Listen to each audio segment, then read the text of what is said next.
and welcome to episode 10 of the Knowing Who podcast. A bit of a different setup today, isn't it, Miles?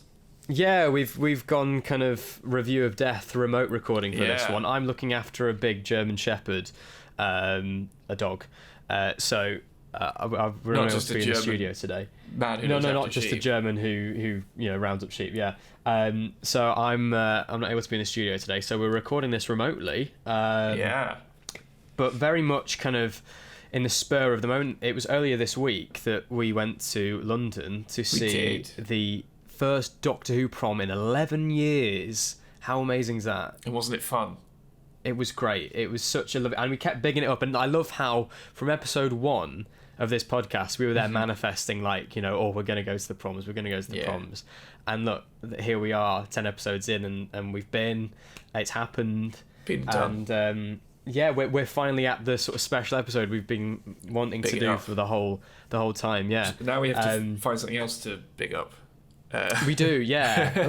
We'll work on that. So yeah, this is going to be a really good celebratory thing. We're not just going to talk about the 2024 prom that's just happened, but we're also going to be talking about our past memories of proms. We're going to be hearing from you guys about your memories of both previous proms and the one that's just been. It's going to be a big jamboree, big celebration of jamboree. I like that Doctor word. Who at the proms. Yeah.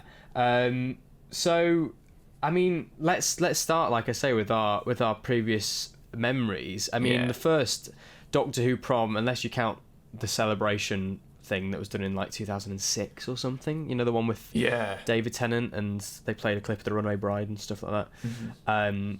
The actual first Doctor Who prom was in 2008, which neither of us went to. Nope. But hosted by Freem Rajaman. There you go. I think I have seen clips online on like YouTube and stuff. Yeah, I think we would have been aware of it. I think I was definitely aware of it because my cousin actually went to that one, and guess who he was sat in a box with?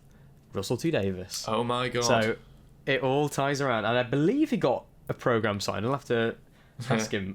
So shout out to Tom who's listening. You need to let me know actually with that. I think he got his programme signed, but there we go.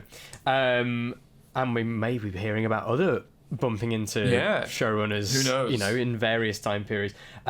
So after that fact, there was the 2010 one. I was lucky enough to go to that one. I remember being so excited when it was announced. And they definitely announced that Karen Gillan was going to be hosting, and I believe they must have mentioned that Matt Smith and Arthur Darvill were doing it as well. But obviously for 2008, David Tennant wasn't able to be there, so they did the whole Music of the Spheres minisodes, which is really good. What did you think of that? You've obviously seen. I watched Music of the Spheres. I mean, I don't remember when. I would have been quite young. I watched it on YouTube or something, And it was a nice little, mini episode. It is. And I won't get into it too much, but it was a bit more than what we've gotten this year. It was kind of integrated into the proms. It kind of, they had more things to kind of get the audience involved. They had the Doctor throwing the papers out to the orchestra, the grass coming through. The fact that it was almost like the story was built into the hall. The fact that even the footage had like a little ripple effect around the borders of the screen to make it look like the rift. And it's hard to know whether, because obviously we're just seeing that via the edited version after the fact, but it seems like there was a lot of audience interaction. I mean, there was probably a lot more kids at that 2008 one, because now the kind of audience I felt for this one that's just gone was more... It was a lot of people our age. And people with nostalgia for the show and who were older and who wanted to, And people who knew about the proms when they were kids. Exactly, yeah. So it kind of felt like it really worked for the 2008 one when they first did that, because David Tennant's there sort of saying, hello, and everyone's responding. You've got the grass coming into the arena and all that sort of stuff. It kind of really worked for that. But obviously that was because Tennant couldn't be there, so they were like, well, how are we going to incorporate him? We'll do this. And it's kind of, it gives you a live aspect. And I think as a kid, I wouldn't have been aware of how all that work, Tenet being unavailable, therefore having them able to do that. So for me, when coming to the 2010 one, I thought, oh well, Matt Smith's just going to be, played in the same way, and that's what they do. The minisode thing happens. Matt Smith's there talking to the audience in very much the same way. He says goodbye to everyone. Everyone's like goodbye, and then they play the trump card of he comes up through the middle of the audience in the sort of standing arena, and there he is. And as a kid, I think I mustn't, because I remember the surprise at that. I probably wasn't aware that he was going to actually be there, because there he was, in the arena as the Doctor, as the 11th Doctor. And then you've got the whole thing with a bomb. It's a really lovely sequence. And then he goes into the audience, doesn't he? And he interacts. He goes with into the audience. Yeah. So I was at. So there was unlike recently when it was a sort of a matinee followed by an evening show. Yeah. I think back then they used to do Saturday and Sunday. The Saturday performance is the one that was usually filmed and went out live, and then the Sunday one was the one sort of after the fact. Yeah. I believe that's the one I went to. And I was way up in the rafters, so there was no way that Matt Smith was gonna come up there, and but obviously as a kid you don't think about that sort of stuff. But he picked a little kid who was in a bow tie and a tweed jacket, of course, and naturally, it was kind of like, oh yeah. Although the one in the televised version is just a random kid in the audience, so there you go. But yes, I mean, as a 10-year-old, what an amazing experience. It was packed full of, obviously, Series 5 music. That was kind of the main focus. I think the only piece that wasn't Series 5 was This Is Gallifrey, probably, and maybe Validation was there as well. But you've had, the suites of... There was one called Liz, Lizards, Vampires and Vincent, which was a mashup of Beast Below, Vampires and Vincent and the Doctor. And then a fantastic one that ended Act 1, which was called Battle in the Skies, which was a Victory of the Daleks suite, which had been introduced by an Ironside and a Supreme Dalek. It was loads of fun. And I actually remember, again, going back to...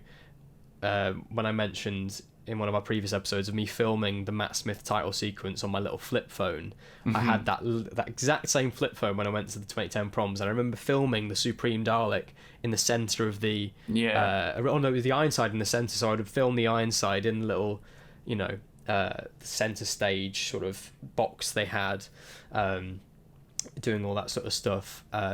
Incredible experience for a 10-year-old, one that was totally unforgettable. Even got to see a Jadoon. There was even a Jadoon that came up to the sort of top level where I was at, so that was really fun. And then after 2010, we got the 2013 anniversary Prom, which I remember trying to get tickets for, but having no luck. Whereas you, on the other hand, I was there. You got very lucky. You were there. I was there. So my memory of this, I didn't actually know I was going. So I was woken up one morning by my parents, literally very early in the morning, woken up. I was 12 years old, and they said, "Get up, we're going to London." And we had... Oh, so you weren't even in London. You were literally so you were told, yeah, we're going. We're from the Northwest, so it's quite a trip. And we drove down, I think we stayed in the Premier Inn in Earl's Court. And my parents had obviously been planning this for a while, probably the entire summer, or I don't know.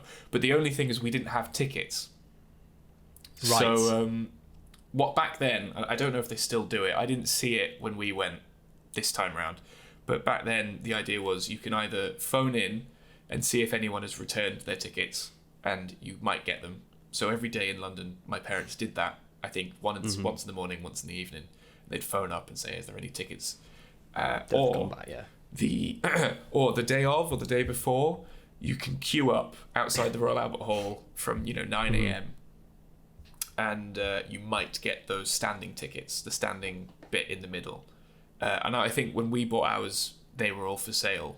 The standing ones. Yeah, the standing in the very centre. Although I do remember after the fact, after the afternoon one, I was having a chat with some people, and they were like, "Oh, there's some standing tickets for £8 if you want to go again." So yeah, so that was probably... I was very tempted. So they probably that was probably what it was. Sort of thing. Yeah, it was probably the same deal. Obviously, it's a big risk when you don't live in London and you're coming all that way. So. And if your train might get cancelled on the way home. Precisely. Which and if you're Miles working was. the next day. Yes, exactly. Yes, and my train was cancelled. Yeah. Mine wasn't, but it was delayed an hour. Anyway, so the plan was we were going to queue up and get the standing tickets, but then literally the morning of, we were going to spend the whole day at the Royal Albert Hall queuing. That was literally the plan for the day. But at the end, we phoned up and we got tickets. We got 4 tickets. There's 4 people in the family. 3 of them were together. On the day was this? Sorry. It was the day we were going to go queue. So whether that was the day of the concert or not, I'm not sure. I think it was the day before. Sure. But we got 4 tickets. 3 of them together. One of them was separate, and it was on the top, in the gods where you were. Yeah. But the other 3 were in the box next to Stephen Moffat. In the box with him? No, we were in the box next to him. Next to him, right? Yeah. It's so bizarre, isn't it? How so we sort of over that night we pieced together, or my dad did, because he was chatting with the people we were sat around. Me and my brother were just like, oh my god, we're next to Stephen Moffat. Because even as a 12-year-old, I was fully aware as to who Doctor Who was showrun by and who wrote it. And I'd watched Confidential and I knew who he was. And, You're starting to become aware of those things. Exactly. So my dad was chatting to the people around us, and we'd figured out that we were in a box surrounded by BBC staff. Whether they were all execs or production team or just social media or marketing or what, I don't really know. But everyone was BBC. So whoever had returned their tickets would have been BBC as well. So we ended up in that box. And at halftime, I went down and we met my mum, because we went out outside, and she gave me a pen, and I already had a schedule program. And what shape were the programs for the 2013? It was TARDIS shaped. It was TARDIS shaped. Yeah. It was blue box. I forgot to mention the and the 2010 ones were all Paradigm Daleks, and they did every single colour as well. Oh, really? So I remember I picked out an Eternal Dalek one, my little brother picked out a Strategist Dalek one, and I've got them somewhere, but I just can't think where they could possibly be. Mine is at my parents' house. I should have got it so I could have it for this, because I would have taken a picture of it. But at halftime, my mum gave me a pen. It was only like a biro. It wasn't like a Sharpie or anything. And at the end of the show, I was waiting outside the back of the Moff's box. And he came out, he said hello, and he came up to me. Oh god, my voice is going. Yeah. It's not because it's emotional. I do just have a cold. He came up to me, and he said, "You are the only one who's going to get this today, because I'm really busy and I have to rush off." And he signed my my program, and it was very lovely. We didn't take a picture or anything. He just signed it, and I think I might have shook his hand or something like that. I'm not sure. Yeah. And then this big American guy walked up to me afterwards, and he said, "Oh my God, you are so lucky. You don't know how lucky you are." I did. I knew full well how lucky I was. Oh yeah. I bet. You're like, excuse me, I've watched Doctor Who Confidential. I know how lucky I am. Yeah. So this American fellow was very jealous, and then Steve rushed off, and then we tried to do something similar.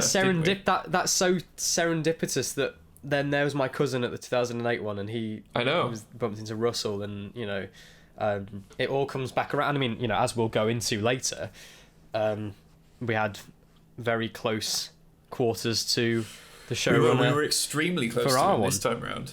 So didn't meet him, kind of ties up. Half the Albert Hall did. No, but we did come very close, as we'll go into. I'm sure. I think it's in the recording that we took. Yeah. There was one thing as well that I will mention before we go into the most recent one. At those previous proms, what I didn't probably appreciate at the time, but looking back, I think it was a very clever thing that they did.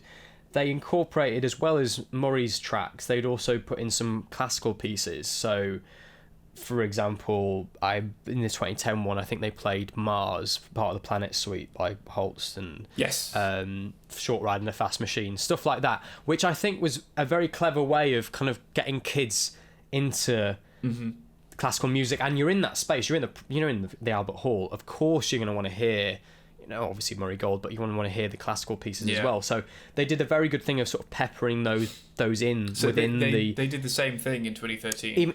Even in 2013, because they did the Carmen suite from the Sign of the Daleks, didn't they? So I've got the list up here. I'm on TARDIS Wiki because I do not remember this.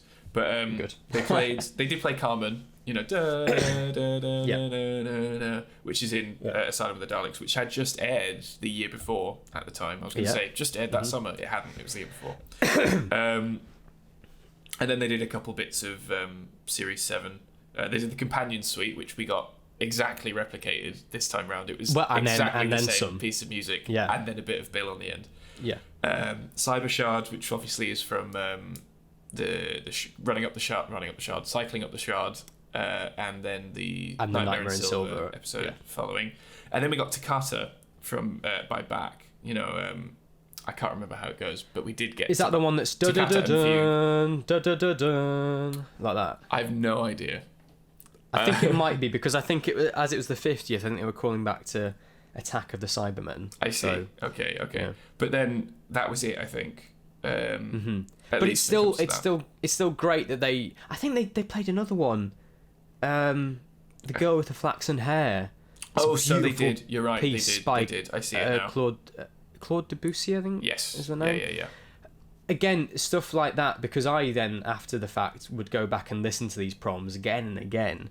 So I can recognise these classical pieces of music because of the proms. And I think that's such a lovely thing. And I suppose the only reason they probably didn't do that this time was because there is so much music to pack in there. Yeah. And like Murray has done a lot of music now, so it probably would have been hard to fit anything else in that running order. I don't know how long this prom was in comparison to the other ones, whether this was a shorter one. So I'm looking at the run time on this, the one I was at in 2013 was 73 minutes and 49 seconds in total. Yes. So the one that we just went to, I think, was only 2 hours. No, only 2 hours. That was longer. It was 2.5, I think. Well, that might be including the interval. Including the interval. I'm assuming this run 20 time, odd minutes. I assume this runtime doesn't count the interval. So that means, ours would have been even longer than that. Yeah. So it just goes to show just how much music we've got now to pack in there, that there's no room for anything else almost. But it is something that worth flagging, because I think as a kid I probably would have got very bored in those segments, and it's only after the fact that I kind of appreciate it. But I thought it was a very clever way to get kids hooked on some classical music and kind of force them to listen to some Beethoven. But there you go. So that's our memories of the past. Well, of course, one more thing about the 2013. We completely skipped over it. There was also a minisode. There was of Clara and the Doctor. And the Doctor are outside the Albert Hall. They've just landed. And it's very fourth wall breaky. So Clara's like, I can't believe you didn't get tickets to your own show. To a Doctor Who prom, the Doctor's like, oh my God, I can't believe it. I know I'm such an idiot or whatever. And then he pulls out this hyperspace ticket. And then if you scratch it off, they have one each. And if you scratch it off, it will replace you with someone in the Albert Hall. A member of the audience, and then the person, and all their clothes and everything. And the person on the other side ends up naked somewhere else, but I think they arrive on like a space beach or something. I mean, imagine some young fella gets you out there on his lap, he'd be furious. Yeah. So then they scratch it off, and then you just see the shot of their clothes falling to the floor. And then the lights in the audience went like, oh my God, where are they going to be? You're like, oh my God, where are they going to land? Yeah, I bet as a kid, I bet you were like, oh my God, what if he's next to me? What if my dad's away on a space beach naked? And then they pop up on the stage in full, white tie, Proms gear. And of course, the Doctor doesn't realise this straight away, but Clara notices he's bald. Because he's got his skinhead, Matt Smith. Because at the time, Matt Smith was shooting a film. I think in America, he had to shave his head. And I was chronically online at the time, so I knew that was a thing. I'm still chronically online, but even as a kid, I knew he was away shooting a film, so he had to shave his head. And I was like, oh my God, what the hell? They've actually acknowledged it. And they say it's some side effect of the space swap ticket or something. They could have just got him a wig, but I guess they wanted to play into it. But I think they were like, oh, let's just be in on the joke. Because obviously he wears a wig later in the year for the Christmas special. Yeah. Which would have been shot, in the minisode, he's wearing the wig as well. So, it's not like, that makes sense. So yeah, but it's I guess. And that's another thing, I suppose, is that within like 2013, there was loads of people hosting. You had Matt and Jenna, you had Madame Bastra and Strax, who were in character, and again playing into that whole this is a concert about the Doctor. You had Peter Davison, Caroline Ford, and apparently the Daleks, according to this list, they were hosting. As always, there was a scene where the Daleks come out and they compose the orchestra, which I thought we were going to get again. We were very close to it, but we didn't get it this time. Yeah, it was weird that it was only one bit of a Dalek in it. And, well, we've not really had them in the new series, I guess, so they didn't want to play into it. No, I suppose not. There was a lot of times in this year's prom that I thought were very cut and paste out of the 2013 prom. But then also there was a lot of new stuff, so I'm not complaining. Yeah, we will. I'm sure we will go into that. Yeah. But yes, it was. I guess a sort of a step back to 2008 in that we had just Catherine hosting, a bit like it was. I think it was Freema and maybe Catherine and I think Camille Coduri and things in the 2008 one as well. But yeah, for this one that we've just seen, other than Anita Dobson, it was all Catherine. Spoilers. Spoilers for those. Well, go and listen to it on BBC Sounds. You can listen to the whole thing. So, speaking of which, let's, before we jump into it, just hear Ben and Miles from the past, just pre the concert. This is us outside of our Loggia box, however you say it. Yeah, just beforehand. Trying to hide the microphone from any stewards. Trying to hide the microphone to the stewards. With our very first thoughts. Yeah. Take it away, guys. So, we are currently waiting to go in to the proms. I hope this is listenable. We'll see. Yeah. We've heard all sorts of intel. We've seen the set list. It's in the programme. Yeah. Bit of a spoiler, I suppose. But oh well. There could always be a twist at the end. We don't know. There could always be a twist at the end. It was very exciting. It's nice to see some old classics as well as some new stuff. So very exciting, all that. And also apparently Russell T Davies is walking around. Yeah, we had a little tip off that Russell walked past the bar we were sat in. Yeah, and we completely missed him. I can't believe that. I know. So who knows whether we'll see him, but we'll find out. Yeah. I'm going to move the mic closer to us now that the steward has walked away. Good idea. Yeah. So, I mean, what's the one thing that you're hoping for? What's the one bucket list item that you're excited about? I really want to hear the Goblin song. Yeah, which it's not on the set list, but who knows? It could be a surprise. Maybe we'll get an encore of it, like Song for 10 and Love Don't Roam. Yeah. You know, in the 2008. So for reference, you've been to the proms before. 2010. I've been to the proms. I went to 2013. Yeah. We've got stories. We won't get into them now. I think we'll leave that for the studio. Yeah, that would be when we record that later this week. Just looking at, I can see the TARDIS. Yeah, we can see the TARDIS. We can hear sonic screwdrivers going off. We can see TARDISes. A lot of fans around. I mean, we've seen a couple of people have come up to us and said hello, which is really lovely. It's been really nice. Or pointed at us and said, "Nice podcast." Exactly. We're in one of the boxes. We're in one of the Loggia boxes or Loggia boxes, whatever. It's Italian, I assume. We've got a really nice view. Really great. I'm sure view. we'll see post everyone a picture standing. somewhere. Yeah, this is going to be great. I'm really hyped now. Yeah. So apparently Russell is like directly above us. At least that's what we think. That's our sort of guess. We will see. We're sort of like we'll hear a booming laughter exactly. halfway through. We're one level below like where the royal box would be. Yeah. So that's who knows? exciting. We'll have to see. Who knows? Knowing who. Very exciting. I think the thing that sold it for me is as soon as we caught a glimpse through, just as before the doors were open, like a slither crack through the door of the TARDIS on the stage, lit up with all the lighting, and it looks beautiful. It looks gorgeous. It and does. I can't wait. As always. Oh, I've just seen someone walk past in a TARDIS dress, very sparkly. She's just got into the stalls there. There we go. We better make our way through. She's right there behind you, Miles. Go on. Did you catch a glimpse? I did catch a glimpse of the TARDIS. Idris.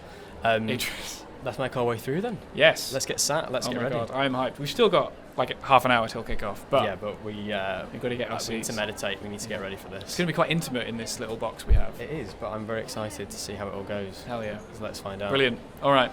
Let's head in. See you on the other side, folks. See you guys. So there we go. That was us just pre-seeing it. I think you said in that they had half an hour to go before the show then, but the excitement was still building. It was. And spoiler alert: we didn't get the Goblin song. There was no Goblin song. Yeah, there was no Goblin song, but one of our predictions, our jokey predictions, did end up coming true. Well, we say it was a joke. I knew it. I was like 99% sure it would happen. It would have been nuts if it didn't happen. Exactly. And there was only one place in the show that it could have been as well. It was probably written specifically for the proms. Knowing Russell, you know. Yeah, but we will go into that. What I thought we'd do is if we sort of roughly run through the running order and chat about the pieces as we go, and then we'll chat mention about our highlights. The first half, and then we can play our little bit that we recorded. Did we record a bit at halftime?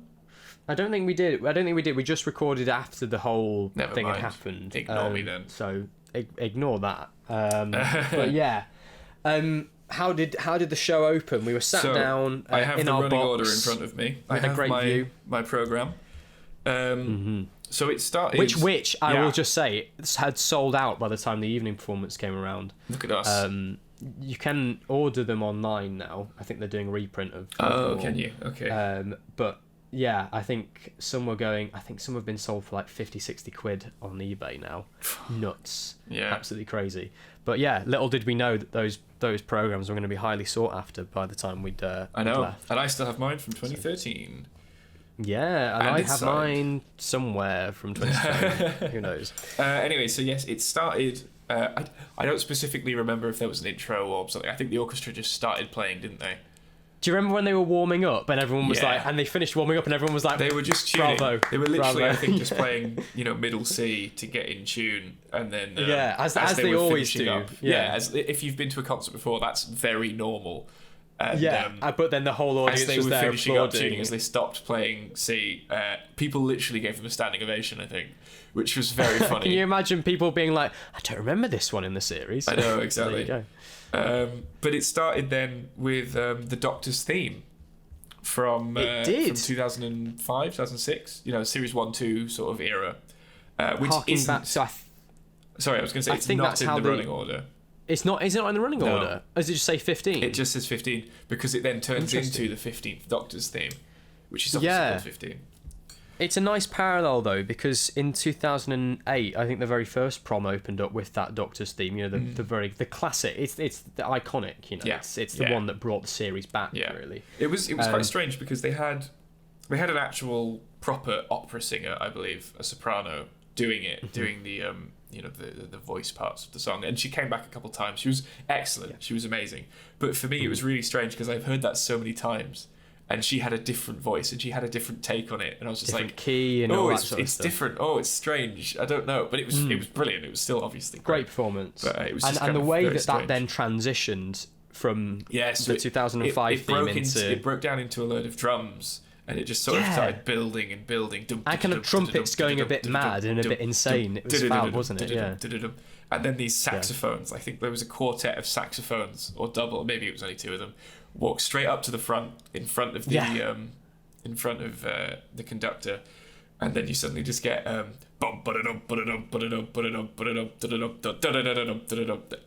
obviously people know the theme, etc. Yes, and it was people just. I think people went kind of crazy when they started hearing that. I think everyone just sort of just started whooping because they knew what was coming.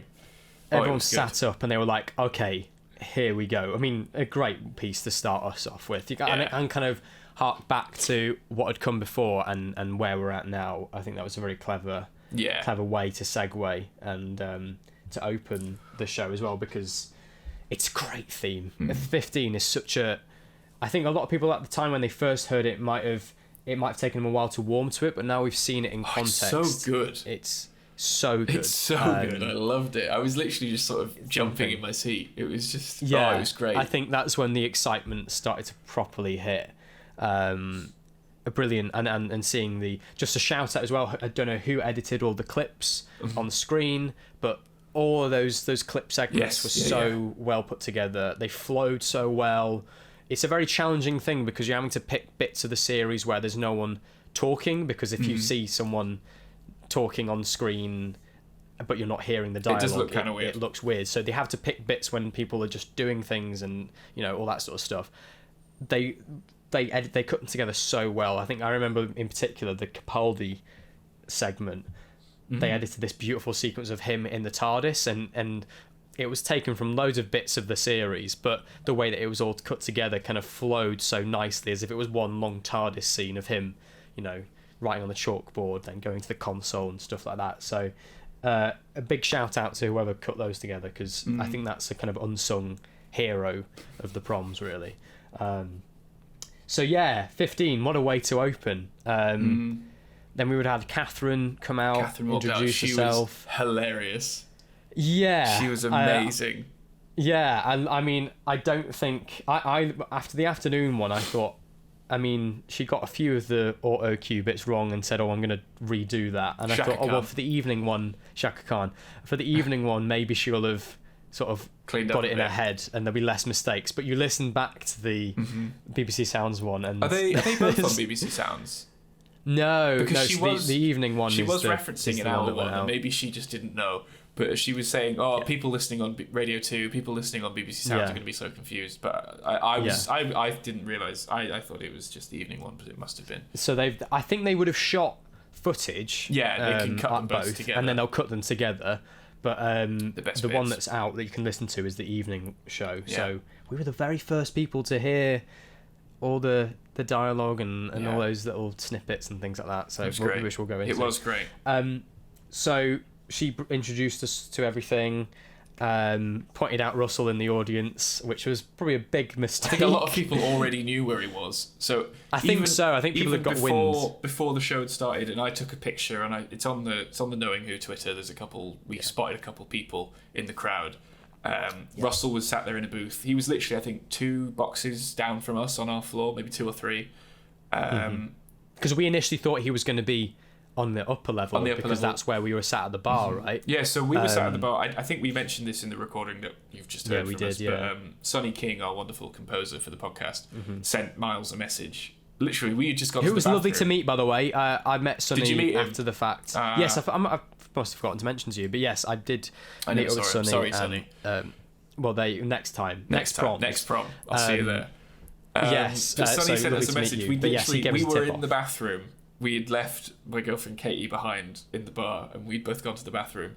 And we get a message of Sonny saying, Russell's just walked past this bar. And did he know we were in that bar, or was it pure coincidence? No, it was pure coincidence. I think I'd mentioned, because Doctor Who fans in the same space, I think everyone's trying to coordinate where they are. Yeah, I'll hopefully see you. I'm at this location. Yeah, okay. So I'd probably mentioned that we were there, and he was like, "That's literally the place." It was just walked past. We then just run back to the bar. We ignore the fact that we are waiting to use the toilet, and we run back to the bar.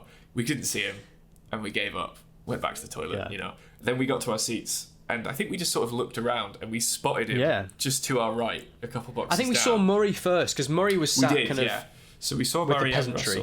Russell. Murray was just sat in the regular seats. I think he was with a kid. So I don't know if he has kids or if he's married or what. I don't know what his family is. But it looked like he was there with a couple kids. Whether he might have just been sat next to some kids, I don't know. But he could have just been there with his family. So we took a couple of pictures and we put them on Twitter. The reception was horrible in the hall though.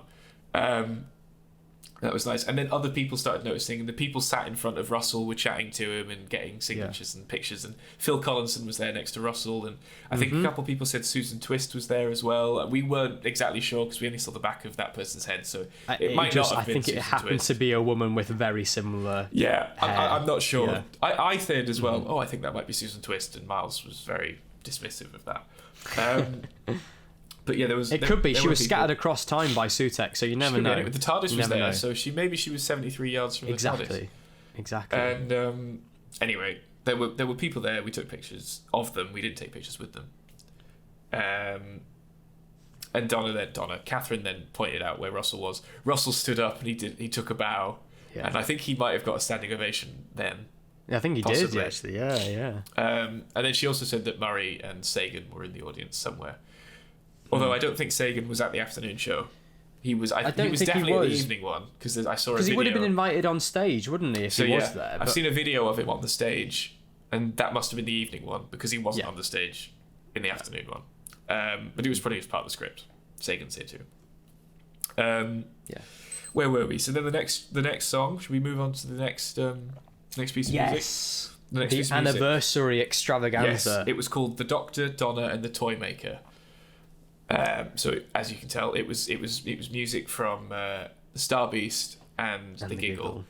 Nothing from Wild Blue Yonder, although I guess there wasn't much to play from Wild Blue Yonder. It was very atmospheric. Yeah, it's more atmospheric stuff in Wild Blue Yonder, really, isn't it? Yeah. Although there was a clip from Wild Blue Yonder, I remember, at the very start when they leave the TARDIS. So.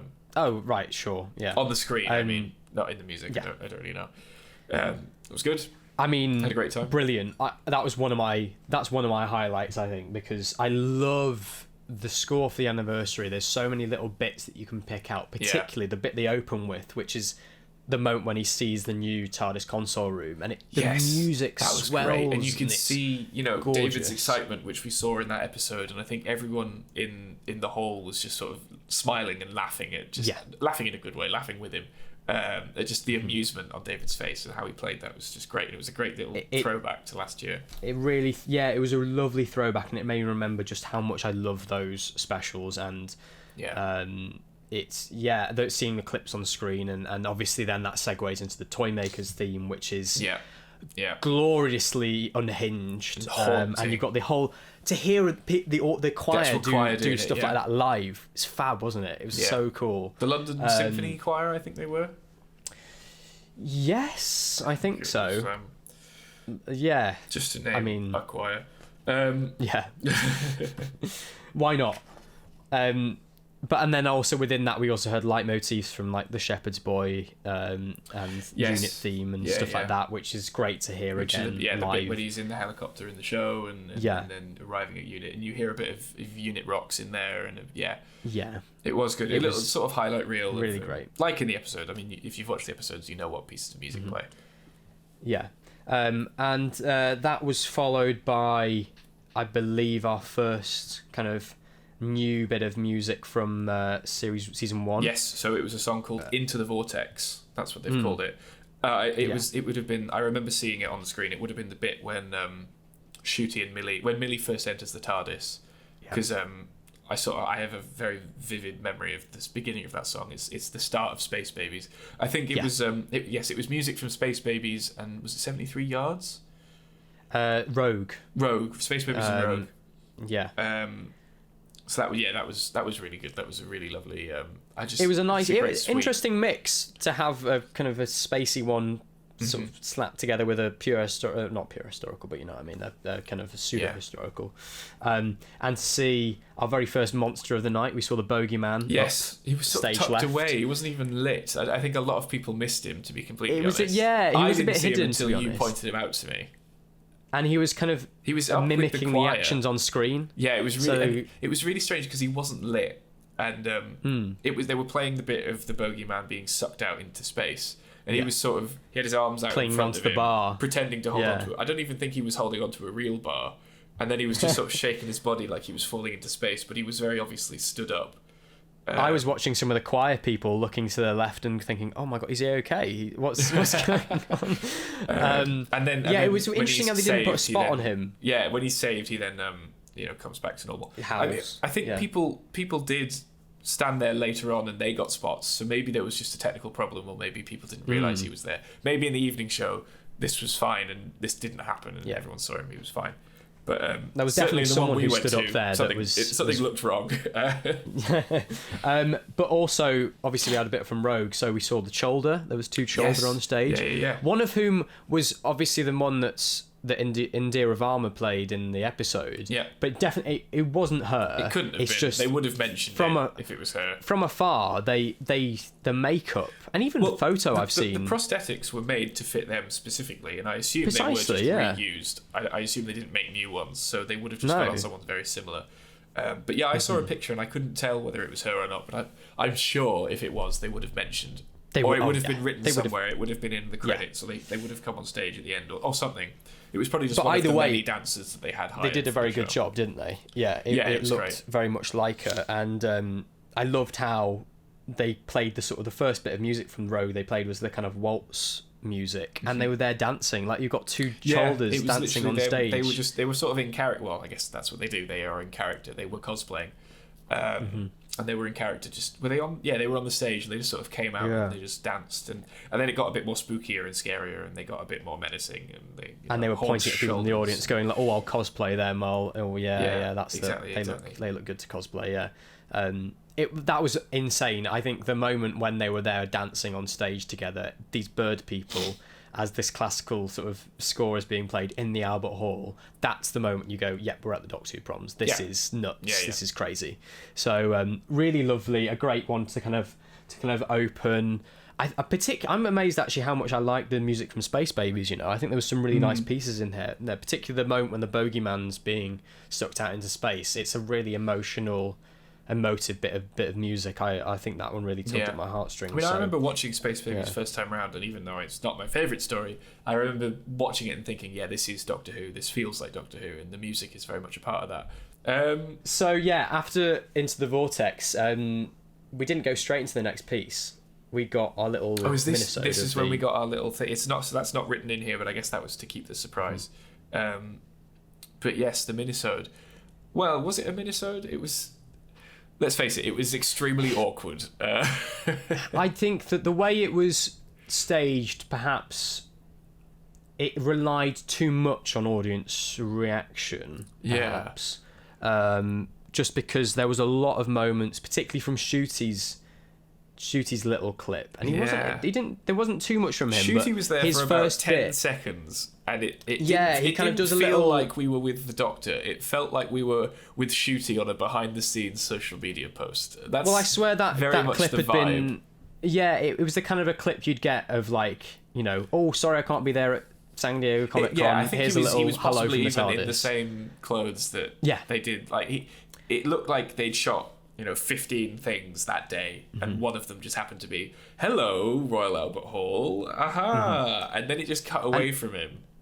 And he was in the tartan kind of Scottish kit that we've seen. I think was it an Empire magazine or something like that? Possibly, he's in like sort of a red jacket and a kilt.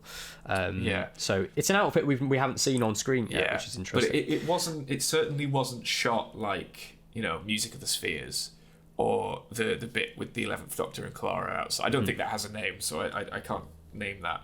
But that bit with the 11th Doctor and Clara, or other bits that we've had, or just minisodes gone by, it very much felt like this is being shot on an iPhone on the TARDIS set. It's going to be interesting to see how they cut it together in the edit, because obviously they're going to have to add a few more reactions in and things like that. The Vlinks was great to sort of introduce that segment, though. It was great to have Nick Briggs doing something other than the Daleks. So we were looking for him, but the Vlinks wasn't there. We didn't see a Vlinks anywhere. No, there was no Vlinks. When but the they Vlinks was sort of talking, cut clips from when the Vlinks was talking, series, there was someone who sort of walked up to the soloist spot at the back. Oh, but it wasn't Nick Briggs.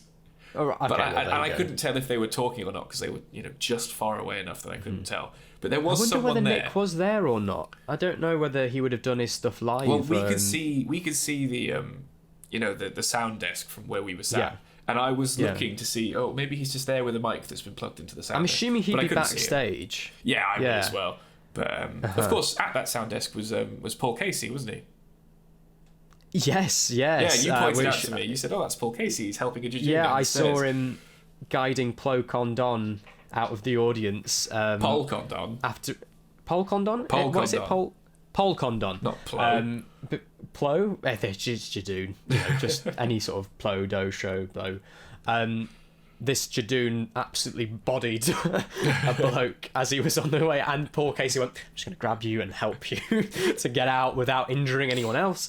We did keep an eye out for them. But so Nick obviously did a bit of the Vlinks. Shooty pops up on screen, and then we get Jinx Monsoon. A rogue transmission, I think it was. Yeah, which I have to admit, I mean, it's obvious, Maestro, the Proms, it makes total sense. But I did think Jinx, big star, I don't think they're going to be able to get Jinx involved again.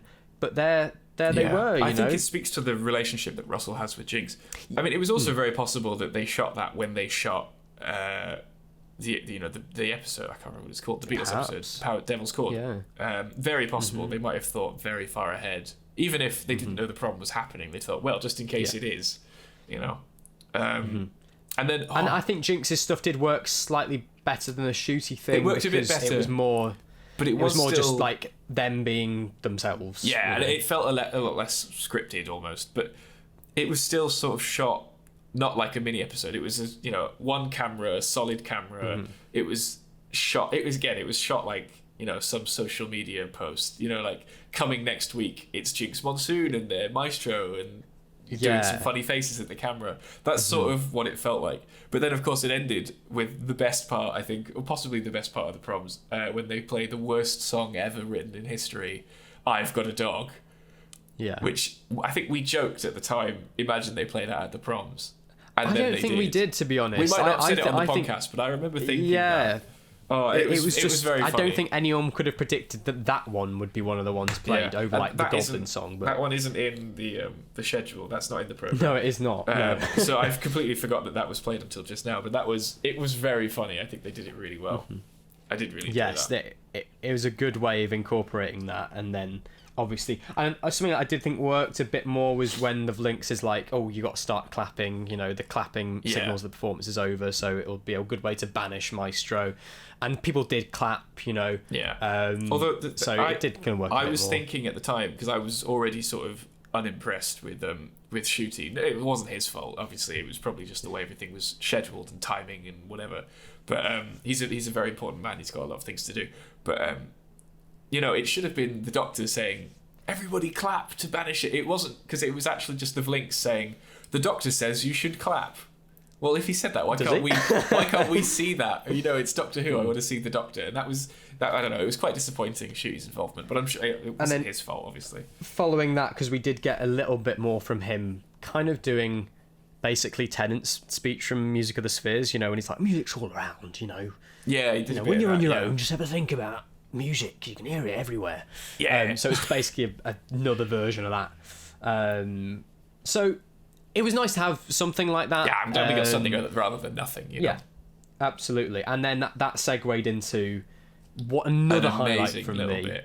I Am the Doctor, which, I mean, obviously transported me right back to 2010. It will have transported you right back to 2013 as well, because they would have played that then as well. It was cut and paste. Which isn't a bad thing. Yeah. It was exactly the same thing where they play right down to the Words Win Wars. Literally, bit at the end they bring out some monsters over time. It wasn't the same monsters. There was no vampires. And it wasn't things like that. But who was the first monster that you noticed in that I can't segment? Remember. For me, it was the Peg Dolls. I was really shocked. I was like, where have they come from? Yeah, they're what clearly storage not in, room have they found? They're clearly not in New Zealand at the, or is it San Diego? Yeah, they're clearly not true. at the exhibition. Wherever that is at the moment, they've probably just used whatever they had. And then I think Polkondon came down, as we said earlier, and and we had some Silurians, which we didn't spot straight away. They were just in the crowd in the middle. They were more hidden. Silence? Was there a silence on stage? On the stage, yeah. Yeah. And then we which had is the first time I've ever seen one of those in person. That was quite creepy. Oh, really? I think they had them at 2013, possibly. They probably did, yeah. And then we had, I don't know if this was later or not, but we Whispermen? The Whispermen came out. Of course, my girlfriend Katie had no idea who they were, which was very funny. Yeah. I think after the Eye and the Doctor, I remember us quickly explaining to her, that was a Whisperman. That was those. I think we Googled them to prove that they are real, and we didn't just make them up. Yeah. Anyway, sorry, Casey, I've just outed you there. And I think we had the Maya might have come out, or that might have been later on. That was definitely came out at one point. Capaldi one. The good thing they did was like every. It was sort of era specific. They kind of matched the monsters to them, which I thought was very nicely done. Yeah, it was good. And then so we probably had some Cybermen in that segment as well, didn't we? Of possibly, I think we did. Age of Steel ones on stage, and looking like they're about to fall apart. And you said, they really need to retire them at this point. Yeah, bless them. I love them though. And I was going to say there were some more modern ones, but they weren't. That was later on. And so they all came out, and then we get "Hello Stonehenge," and then they all look at the screen. Yeah. And it was cut and paste, but I loved it. It was amazing. I got shivers. It was great. It's such a good piece of music, and I forgot how much I love it. It's so good. It's so good, and it makes me again, like having watched 11th Hour again for that previous podcast, and it just makes me remember I loved that time so much. It's such a good series and such a good. It's an amazing series. It's so lovely. It's series 5 doesn't put a foot wrong. In my memory, it was absolutely perfect, and it was so good. It did exactly what it wanted to. Exactly. And that was then followed by Ruby Sunday, Life of Sunday. Yes, which I thought was called The Life of Ruby Sunday, and I thought Catherine had made a mistake. I thought Catherine was going to come out afterwards and say, "Actually, Shaka Khan, I've done that wrong, so I'm going to do it again." That. But she didn't, and it is written as The Life of Sunday in the programme as well. So they've either changed that or have made that up. I don't know. A beautiful piece, lovely waltz. And then we have had a woman in the audience, Ruby's mum, walking through the crowds. And she sort of couldn't make it through the the standing area because everyone was like, "Who the hell is this person trying to push past me?" I know. I was praying for. I was like, I hope that she gets to the stage. I know. In time. She did. She did then get to the stage at the end. It was fine. Yeah. But it was. I'm sort of watching her, and I was just thinking, God, some of these big burly men are not budging. Yeah. They were like, there was this cosplayer trying to get through into the stage. They were just like, they saw her and just sort of ignored her and carried on watching the orchestra. It was very funny. And that was. And of course, everyone around us was saying, that's just a 15-year-old wearing a big cloak. Normal fashion sense, absolutely normal. Yeah. And then Act 1 was rounded off by Validation, the iconic final regeneration piece of the 10th Doctor, but more done to highlight regeneration in general. So it was on the screens. They showed clips of every regeneration we'd had thus far. Well, not all the weird ones like the Doctor into the Master in Power of the Doctor, and I don't think the Doctor's and I don't main regeneration. I think we even got a bit of Joe Martin's Fugitive Doctor. Joe when Martin. She breaks the glass. They chucked some John Hurt in there. Yeah, chucked obviously 13th Doctor's. And the bi-generation 12th Doctor. And it was kind of an updated version. It was timed properly so that we got the actual bit where the music breaks down. In the actual episode where it aired, when he starts regenerating, that was timed to fit the music properly. But it sort of all built up to that moment and then carried on beyond that moment. It was very good. It was very good. What I loved as well is that for the 60s stuff, they incorporated some clips from the Daleks for William Hartnell looking a bit bedraggled as if he was about to regenerate. And because obviously we don't have that original footage. We have the only footage we have is him on the floor with his face flaring up. Which, they need to kind of get him in there according somewhere. to my dad, that isn't how it looked in the 60s. Apparently that was like a recreation almost. They sort of stitched it together. Whether that's true or not, listeners, I don't know. Who knows? But my dad insists that is not how it looked in the 60s, and it did look because I think that clip only survives because of Blue Peter showing it, so maybe they fiddled around with the footage. I think that's what I've heard as well. Yeah. But again, he could be wrong, listeners. If you want to write in and school us, feel free. Do not take that as word. Do not take Ben's dad as my dad as would gospel. have been, I think, 10 at the time. So he's a 10-year-old's memory. But yeah, that was a lovely segment. I think that some of those clips, because I've seen. Do you remember the Symphonic Spectacular? I think that was an Australian thing. Yes, that they did. I believe I've seen clips of that online, and I think that the Validation performances they did of that used the same kind of montage. Okay. So obviously they've updated it, but I think it used the similar clips. I mean, it would be very easy to update. I mean, it was literally clips from the regenerations. It's hard not to do, you just find the same source. Exactly. But that was a lovely way to end it. It was a shame not to have This Is Gallifrey, because usually that's kind of paired with This Is Gallifrey. It kind of goes from This Is Gallifrey into Validation. I would have loved a couple more pieces from that sort of era of the the David Tennant era. Like we didn't get all the strange creatures. We didn't get that's Westminster true, yeah, Bridge, because that's kind of his theme in a way, isn't it? Yeah. Unit Rocks or anything like that. We got a very limited amount. I understand why. I mean, they had a lot to fit in, and obviously you have to play every Doctor's theme, or else it's unfair, So I think it's probably because we had the 60th anniversary suite that kind of celebrated Tennant that we didn't get another one to specifically celebrate him. So then we had the interval.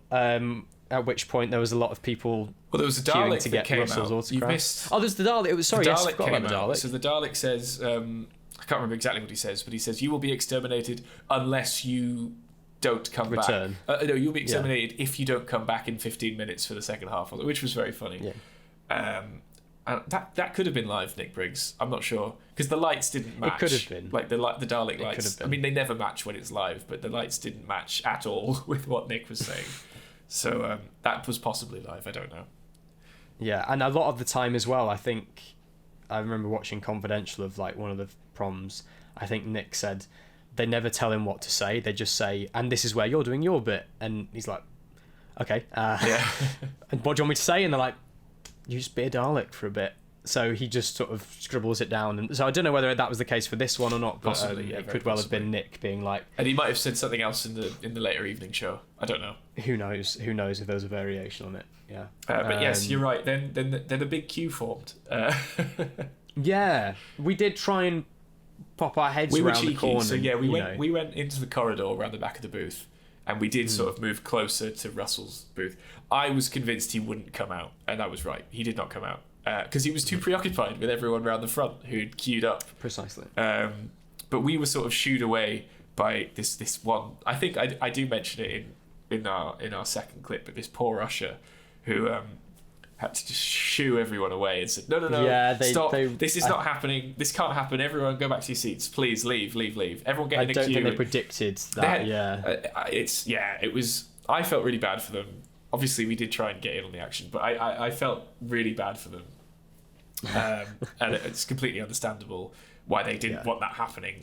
And she had to radio in reinforcements, and she's, there's people trying to get to the back of booth 42, booth 21 or whatever it was. But we did try. I think that's why for the evening performance, I think Russell and Moffat were up. They were up a floor so that above, people couldn't do that. So they could just guard the box. I think that's where I was last time round in 2013, which makes a lot of sense because I don't think there was no sort of big queue to meet Moffat in 2013, so they must have been the row above. That was not too much other than that happened in the interval really. No, but Act 2 opened with A Good Man from Capaldi's era. I love that as well. I have to say, hearing it live was amazing. It was really good. I've always loved different. That. Even when that first dropped in 2014 or whenever it was when the album came out, I loved it. And I remember it being very controversial because it wasn't I Am the Doctor, which of course was the piece of music back then.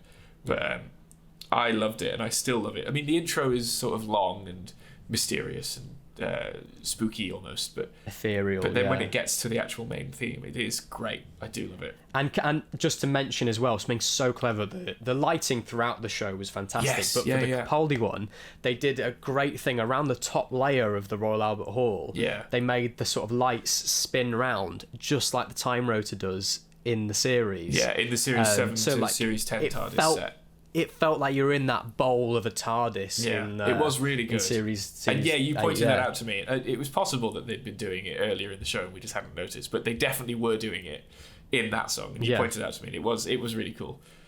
Mm-hmm. It was very good. It's really great. We saw more monsters in that, obviously. We saw the Cybermen. The Maya, yes. The Maya was a mad one to see. We were not expecting them. Come from? Did we? Two of them as well. We got the Mondasians. I was going to say, did we get Cybermen? We got Mondasian Cybermen. One of which I think online was sort of made fun of for being a bit goofy looking. Yeah, their face masks are very crumpled. Yeah, all great to see those.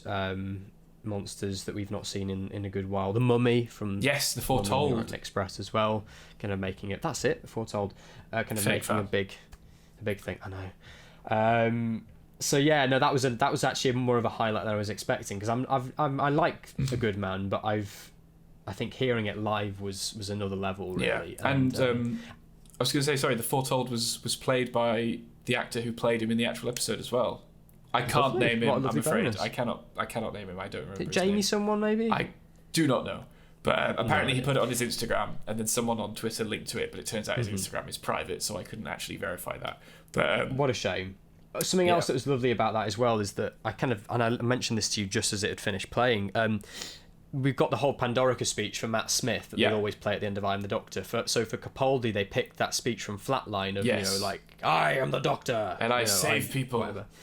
Yeah, you were the monsters and I am the Doctor, or whatever it is. Something like that. Yeah, the man who it was stops really the nice monsters. to kind of that's the line. It. Yeah, to have his own Pandorica speech. Although I would have probably chosen the Zygon inversion speech. I think that's a bit more. I think that would have been a bit too long and a bit too. Yeah. Whereas the boneless speech is a bit more concise. And Flatline is probably the only episode in Series 8 I actually really like. So it's a good choice. Well, we might be. Who knows? We might be talking about a Series 8 episodes later down the line. Maybe we should be announcing that soon. Maybe. So then after A Good Man, should we carry on? Yes. After A Good Man, we had 73 yards to find time. Another sweet. Yes. So that was obviously from 73 yards and Dot and Bubble. It was mostly and 73 Boom. yards. I think it was a bit in the middle. There was a bit of Boom. You're right. Tiny bit. It was a bit. Yeah, very very much in the middle. So it started out with just creepy bits from 73 yards. I can't name them. I can't sing them to you guys. I'm afraid I don't remember them that well. But then it sort of moves into the very opening of Boom, where it plays the Doctor's theme again. and then that transitions into the very final scene from Fine Time. Dot and Bubble. Yes, Dot and Bubble, which people loved at the time. Obviously, that scene, everyone knows it. And even, even Catherine was saying, God, my voice is absolutely going. It's been a hell of a week. It has. Even Catherine was saying that final scene of Dot and Bubble that everyone knows. And it was, everyone loved it at the time, this dark, sort of somber, gritty version of the 15th Doctor's theme. And that is exactly what played. It was, it was note for note exactly what it was. And it was that same power, that same moment, and it was excellent. It was I really wanted to hear that live, and I'm glad we did. I'm glad it was great. They picked that. I wasn't sure. Yeah. I thought they might just play like that. Might be the ending of 15. They might play the regular version and then transition it into that. But no, that was part. I'm of the glad they gave time. it its own moment. Sweet. Yeah, it was very good. Oh, it's such a great moment. Yeah. And something else to quickly mention about that suite of music as well. There was another person on stage for that. Do you remember? Someone who was a very specific measurement away from us. Yes. Yeah? So the woman from 73 yards was stood where the bogeyman was. And she was lit. She had a spotlight on her. So something obviously went wrong earlier. But yeah, she was there the whole time doing the movements, doing the shrug the shoulders, YMCA, whatever it was, how to go. But what was amazing is she looked like she was 73 yards away from us. Well, she was from us, I think. Yeah. People who were a bit closer the choir would have been able to probably see the detail on her face. I don't know whether she had those two big black lines on her face or not. Like she actually did in the episode. But it felt like we were in the episode. It felt like, oh my god, she's there. We were perfectly positioned from her. I think it was great. I think she was 73 yards from Russell. I think that's my headcanon. That's a good idea. I like that. So that transitioned into, obviously we've mentioned before, the companion suite. Yes. Very similar to the 2013 one. They've just added Clara and Bill to that mix. Yeah. Beautiful pieces of music. Yeah. And when Donna's theme came on, I think that got more of a clap because Catherine was in the building with us. But every companion got an applause, which I loved. Yes. I think It started. I've just remembered how it started. It starts with that shot of Rose and 10 on the beach, and you just hear the bum bum bum, and everyone goes, whoa! No, it wasn't. Everyone it was sort of just like this. Oh, like it was instantly just. Oh my god, that episode, because everyone knows it so well, and then I think it did then turn into an applause, but. Oh, what a moment! I'm getting shivers thinking about it. It was and then it moves into Martha, and then into Donna, and then obviously into Amy and Clara and Bill. I was wondering because on the stage behind them was this sort of strip, like you see in a football match, with all the advertisements. And as it went on, the companions' faces sort of lit up, and I thought, I wonder if they're going to do Yaz and Graham and Dan, and they didn't. That was not part of it. Obviously, that's a Sagan thing, which segues lovely. Yes, into the followed. 13th Doctor. So we had this Sagan suite. It started, I think, with the 13th Doctor's theme, and then I think we had bits from. I can't remember the episode titles. Spyfall. Yeah, there was a bit from Skyfall. The Spy Masters. Yeah. There was the Partition episode from Series 11. Demons of the Punjab. That was great. Which we had the original. Was it the same guy? Was it the same singer? Yeah. So according to Sonny, it was. So he came out. Yeah. He's unfortunately his name isn't on this page that I've got in front of me, but he came out and he sang that beautiful bit. And did he also sing the theme tune, the ending theme for that episode? Because obviously we had a special version. Yes, he did. Yeah. Of the. And also, I think that the woman who sung the 13th Doctor's theme, Holly Buhaya, I think is her name. I think. Did she come out? She's the person who did the original. She sounded very similar. If it wasn't her, she sounded identical to the. To the actual album version. And it's lovely to hear those pieces live. I'm glad they weren't ignored, theme. Yeah. Yeah. I think it really gave her a lovely showcase, to be honest. Something that Katie pointed out to me was when all the other Doctor's themes played, they had that speech moment at the end. But we didn't get that with 13. But I understand why. It was because it was part of a suite and you can't just cut that up. But it would have been... thinking about it, I don't know what they would have played because she didn't have that... Maybe from her very first, from the woman who fell to earth at the very end when she says, I am the Doctor. But that's all I can really think of, to be completely honest. Maybe they tried, but also I think it was the exact same suite they had in that 60th concert well. Yeah. Okay. But then so maybe they were like, oh, we'll just keep it as is. They started playing the Spy Masters theme, which when that started playing, I kept turning to you and going, "Oh my God, Evil Dan, Evil Dan, Evil Dan!" Oh my God, imagine they show a clip of Dan. I would go feral if they show a clip of Dan while this is playing. They didn't. Going, what's Dan, the point in being? I don't think Dan got a single shot. In this, he might not have sequence. done, to be honest. There was a bit with the space train from the start of Time of the Doctor, while the Spy Master was still Power of the Doctor. Sorry, when the Spy Master's theme was still playing. I thought, oh my God, here it is! They're gonna do it! They're gonna do it! They're gonna do it! And then it stopped, unfortunately. But I was so excited to see Evil Dan, and I think everyone would have probably clapped. I think because it was full of just nerds like us who would have just found that hilarious. But it didn't happen. It was great. It was a lovely suite of music. Particularly the end, I think, to hear the 13th Doctor's theme swell, and the choir, it's beautiful. Yeah, and they show that regeneration moment, and that's when it was a very powerful sort of scene and a very powerful shot. I mean, often I criticize the Jodie era's music quite often, but when you hear it all pieced together like that, the highlights, it was great. To be fair, Sagan did absolutely the best of the best, really. Amazing job doing that. And it really was a great gorgeous little suite. I did really like it. And then was it Abigail's song after that? Abigail's song was next, yes. Not sung by no. By I can't remember her name. We said it in the Albert Hall. Catherine Tate. Catherine Jenkins. No, Catherine Tate. Imagine. Catherine Jenkins. Catherine Jenkins was not there. Although it did look like Catherine Jenkins. It was very strange. Do you know who it was? It was not off the top of my head. Lucy Jones, who was in the Sarah Jane Adventures episode Out of Time. Oh, yes. Who also performed in this concert, The Twist at the End. Yeah. So what a weird meeting of, an old star that we had no idea about. But I believe she sung Abigail's song as well. She definitely sung There's Always a Twist at the End. Spoilers. So there you go. Oh, yeah, spoilers.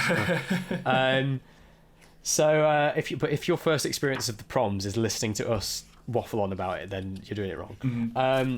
So yeah, Abigail's song, lovely to see clips of Michael Gambon on screen, and obviously very poignant now. And that was followed, by an amazing surprise appearance by Anita Dobson. Yes, that's when that who was. Initially, I'm going to be honest, I thought like, oh, she just dressed as Mrs. Flood and she's going to be like, hi, I'm Anita. It was this great little sort of moment where Catherine Tate was sort of mid-sentence and she's introducing the next song, and then Mrs. Flood walks on in her meat fur coat, and they sort of just look at each other and they're like, hello.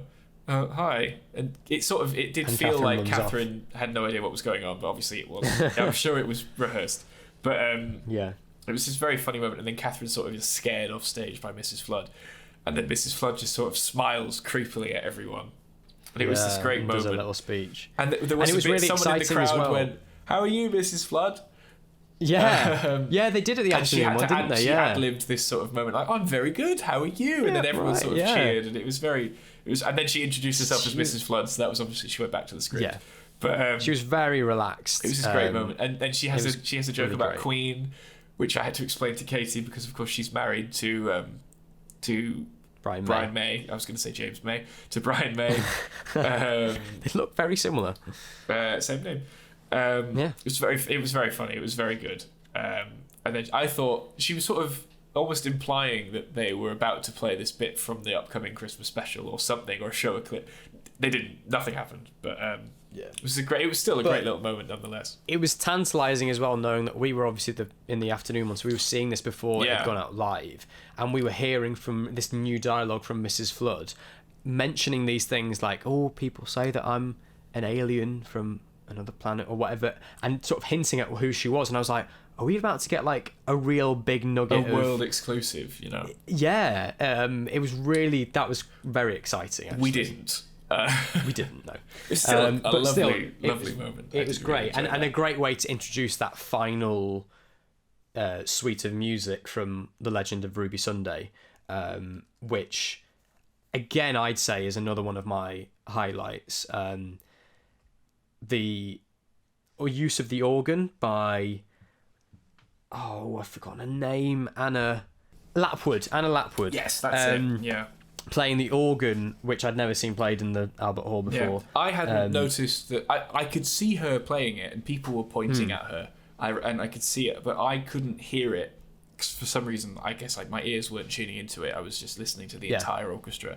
But I have gone back and I've listened to it, and I have heard it. And then she plays later on as well, and I can hear that. I didn't notice that, actually, the first time round in the show. The second time she comes out. It's obviously a homage to Pyramids of Mars, with the whole organ thing. And then to hear the choir chanting, Su. That was great. That was amazing. And you felt it, didn't you? You felt it in your bones. It was like, oh, wow, this is great, this. And then that transitioned into the beautiful kind of conclusion to Empire of Death, both the kind of the I bring life, you bring death, that whole which that was kind of Shooty's we actually heard. So when we were sort of before the doors opened, we were allowed in the building, and we were sort of walking around the corridors, and you could just hear through the door, and some of the doors were open and being protected by security. So you can go in, but there were people. The door was open, and we just heard Shooty saying that speech, and it was very loud. And then we heard Sutek go, "Ah!" Yeah, and we were like, scream. What's happening in there? Yeah. It was a great, and then obviously the Ruby's leaving scene as well, which I think is one of the most beautiful pieces of music Murray's ever composed. It's so emotive. It really tugs at my heartstrings. Very close to tearing up at that, but I didn't. I thought I'll compose myself. It's a really gorgeous bit of music. Lovely way to end the kind of the main part of the Proms. It's just a fab suite of music. Really great. And again, very well cut together in terms of the edit. But then that brought us to the sort of final stretch, really. Yeah, the theme tune. Which I love never, that music. It never gets old, does it? It's amazing.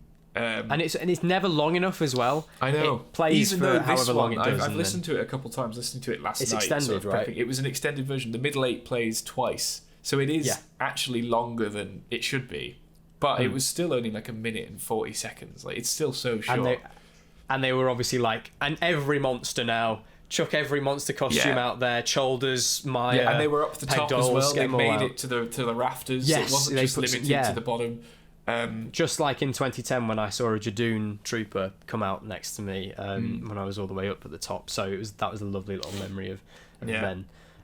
You really did feel like a kid. Look, we were like peeking at the box, like pointing, going, "Oh my god, look at that one there! There's a Nightmare in Silver Cyberman. Oh my god, there's a Cybermaster tripping up the stairs. Oh, of course, the Cybermasters. We didn't even mention in the Jodie era we had some Cybermasters come out. The Cybermasters, and which were very. Cool. They were all painted black, and it was in the show. Were they black? Like, it didn't. They must have been. They didn't look it, did they? No, I had no memory. There were pictures released online like the morning of, and it was like Mondasian's 2006 Cybus, and then these gunmetal grey Cybermasters, and we were like, oh my god, is that what they actually look like? But it was great. It was great. It was great, and obviously that finishes, and everyone's like standing ovation. I think it was standing ovation. Everyone was applauding, and then we didn't stop applauding.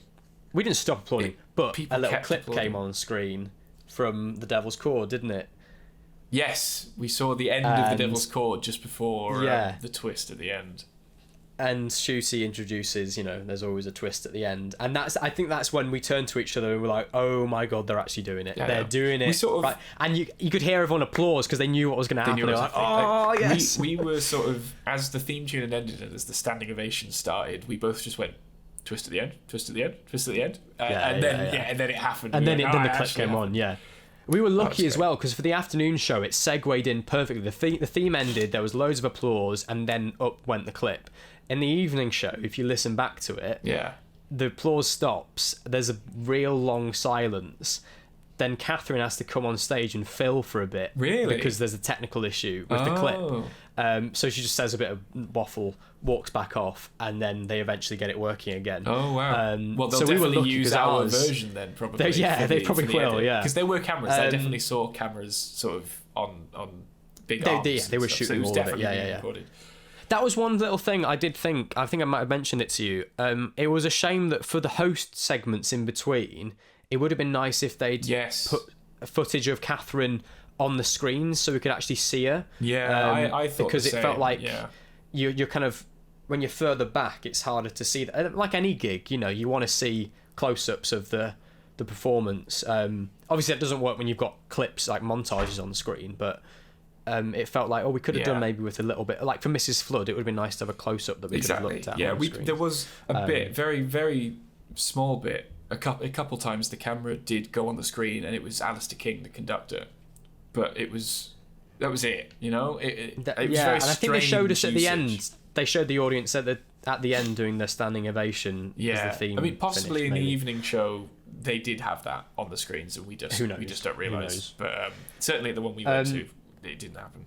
Yeah, but the twist at the end, hearing it live was nuts, and obviously, and you literally, it was down to the performers on every aisle. Out of every door possible, people came out dressed in 60s gear. And then they get the umbrellas out and the da da da da da da da. It was great. It was lots of in fun. the rain. And like I think Russell, I looked over at Russell and Phil Collinson and whoever else was in that booth. They were having the time of their lives when that played as well. Although I think they also snuck out around the same time. I also saw one of the audience members, a girl standing up and doing the twist with one of the performers. Yeah. I think it would have been. I think they were kind of hoping that everyone would get on their feet and start dancing, but a lot of people are Doctor Who fans, and we won't be caught dead doing that. So but it was still, everyone was clapping along. Do you remember the bit when they do the Beatles verse? They're kind of, there's always a twist at the end. And then me and you went, the choir obviously singing the harmonies. I don't think the choir did I think you can hear them in the mix very quietly. Okay. Hopefully they'll fix a lot of those mixing issues for the final thing. I do. Yeah, it is a good. It'll be interesting to see what they cut out of the runtime when they do the televised version, because they don't usually put the whole show. Well, they might do this time. On, so maybe they will. But yeah, what an ending! What a show! It was absolutely fab. Should we play in our clip of us immediately after the fact? Yes, of our initial reactions. That's a good idea. The one we almost forgot to record. Headphone warning as well, because there was a lot of cleaning up going on around. There was, us cleaners and people walking past. And, so if you hear any bottles clattering, you know why. Miles, Ben, how was that?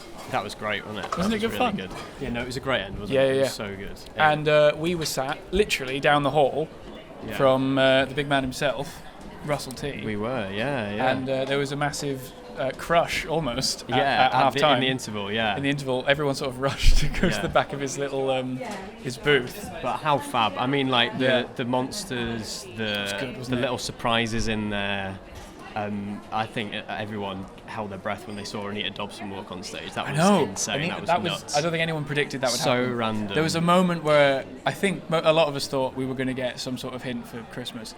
We didn't. It was like going there, wasn't it? And I think she was almost sort of hinted that they had just been recording the Christmas special music, and I thought we might get a tease. No. But still, lots of fun. So happy, and the fact that all the Doctors got showcased in an equal way was an extra bonus. Well, obviously with waiting to 15, but and a bit of 14. Everyone else kind of got a look in. I loved the 60th suite. I love the companion suite. There's lots of good stuff in there. It was good. It was good. Very good. So I think we're going to get shooed off now. So we will join Ben and Miles back in the studio. Studio / wherever we are. So, yes, of course. Au revoir. Au revoir. So that was that really. That was our initial. Yeah, that was the proms. Should we whack up Twitter and hear what everyone at home thought? Let me get my phone, shall I? We saw a few people there as well, which was absolutely lovely. We did. Didn't catch everyone's name, I'm afraid, but it was lovely. We had pictures taken with people. You met Sonny King, our composer, for the first time, was it? Yes, I've never met Sonny in person before, so it's great to meet. So shout out to Sonny. Sorry, Sonny, I missed you. Talking about Sonny, he's the first person to reply to the tweet, seemingly. What does Sonny have to say? Sonny said, highlights from my first ever prom, companion suite, especially Amy's theme, Demons of the Punjab with Shahid Abbas Khan, that's his name. There we go. Recreating his vocals perfectly from the episode. Dot and Bubble, twist at the end, Catherine Tate messing up, Valley Betchem going through every Doctor. Yeah, Catherine Tate messing up was absolutely hilarious. I can't wait to see how they're going to cut around that. I know, they're going to have such a fun time. They're not, but we're going to have a great time. At least she redid every bit that she messed up. At the very beginning, even, she walked out, and then she walked past her mark, said hello to everyone, walked across the stage, said hello to everyone on the other side of the stage, and then walked back and said, I've got to get back to my mark now and actually pretend I'm starting from the beginning. It was very clear as to what was going on. It was very funny. Moving on from Tom, I loved watching the proms and the DVD extras when I was younger, so to actually go for the first time was amazing. All the new pieces were incredible, but hearing I Am the Doctor, Amy's theme, and Abigail's song took me right back to my childhood. What a fantastic experience. It's exactly what we said, isn't it? Yeah. And then he 100%. also said, a fun bonus to watch RTD and Stephen Moffat dancing and singing along all evening. So you must have been in the evening showing there, Tom. But yeah, it was great, because I kept looking back to Russell and seeing what was going on. Andrew Stewart says, never been to the proms, but I did go to the Symphonic Spectacular in 2015, and I almost remember crapping my pants when the mummy came up to me, even though I knew it was a man in the costume. It's the magic of Doctor Who, isn't it? That is, yeah. It's glorious. And then Joe Cook says that it was his first one. What a magical experience. Oddly enough, seeing the Peg dolls come to life right in front of me really stood out. The only monsters to ever make me cry after broadcast. It was a special kind of full circle moment. Oh yeah, and the music was pretty good too. Yeah. I love that Joe's main takeaway was the Peg dolls were bloody terrifying. That's great. They were very creepy, I have to say, because they were sort of... The soldier one didn't have it has like an arm missing, so it was sort of swinging around. It was very scary. I think that is the gist, but of course we did then see an awful lot of running podcasts afterwards, and we had a great time sort of chatting with them. And we did. Yeah. You got a picture with Jack. I got a picture with Jack. T-shirts together. It was kind of really awkward, because I think both of us had this moment of, oh yeah, we were talking on Twitter, but we don't actually know who each of us are. So we sort of shook hands, had a picture, and then I walked off.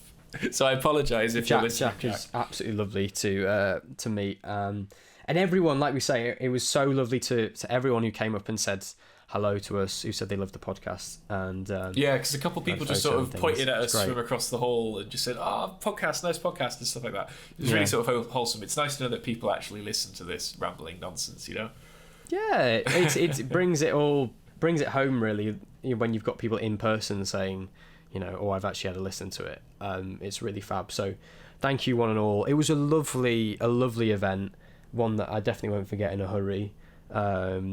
Here's to the next one, really. I really hope they do another. I have a feeling for the next maybe 2 or 3 years at least, we might get proms every year. They're an instant sellout. Exactly. They will be guaranteed to make the proms big bucks, I'd assume. Yeah. The only problem stopping it, I guess, is the availability of the National Orchestra of Wales. I suppose so. I guess. I suppose so. But then you don't. But then it wasn't. Murray was just in the audience, really. It's, but he has to work with them and compose tracks and rescore things. And stuff That's the thing. A big shout out to Murray for doing that, because you're right. He has to go through his whole thing for the series, and while people are there nagging him, when's the Series 10 soundtrack coming out? Because we still haven't had that. Speaking of which, when is it coming out? I'm looking down the camera lens right now. Where's the Series 10? When is it going to come out? Where's the Season 1 soundtrack for the new one as well? I'm surprised Where's the 60th soundtrack? I'd love to hear the 60th soundtrack as well. Yeah. Who knows? One day. One day I shall put a DVD I shall release the CD player. I'm very excited to see the prom when it comes out at Christmas. Yeah, I think I will. I will give that a watch. I might as well. I don't think I've watched the other proms in full. Even the one I went to. Have you not? No, I haven't. I've seen clips. I mean, I've gone on YouTube and watched the live versions, but I probably have seen them in full separately. But I've never sat down and watched them in full. If you want to have a watch, they're all on BBC iPlayer. Yes, they are. And this one will be on around Christmas, but you can listen to it all, mistakes and all, on BBC Shaka Sounds. Khan moments and all. Shaka Khan, everything like that. It's all there in glorious 244 minutes, hours of... I've messed that up, but yeah, there you go. It's all on there. You can tell we're getting to the end of the recording now, guys. Yeah, it's been a long one, this. I hope you've enjoyed listening to us. Was going to be. I think it's been almost as long as the proms. I hope you've enjoyed listening to us ramble about our favourite bits of the show. Let us know your highlights if you were there. Yeah. Let us know what you're looking forward to seeing. And, if you're hoping to go to the next one, whenever that may be. Yeah. 2025... Fingers crossed. I know, and I'm just thinking, should we do a little tease for what the next episode is going to be?